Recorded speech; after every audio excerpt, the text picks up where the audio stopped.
Here is one rectangle. It is 6 centimeters wide and 4 centimeters tall. Every geometry problem about this shape asks one of three things. It might ask about the distance all the way around. It might ask about a corner. Or it might ask about the space inside. So before you compute anything, the first job is to name which one is being asked. Pause the video for a moment. Look at the same rectangle three different ways. Where is the distance around it? Where is a corner? Where is the space inside? Point to each one before I show you. Take your time.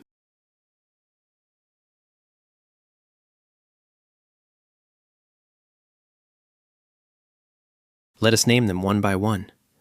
First, the distance all the way around the edge. That is a length. We call it the perimeter. Second, look at any square corner. That is an angle. This corner is 90 degrees.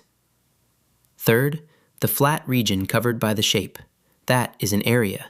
It is the space inside. So the same rectangle gives us a length, an angle, and an area. Naming the measure tells you the tool. A length is measured in centimeters. An angle is measured in degrees. An area is measured in square centimeters. The units even tell you which one it is. So when a problem says, find this, first decide, is it a distance around, is it a turn, or is it the space inside? This is the length, angle, or area rule. If you see a geometry problem, first name whether it asks for a length, an angle, or an area. That choice names your tool before you do any work. Ask one question, a distance around, a turn, or the space inside. Learn, compete, and win. Visit competitivekids.org.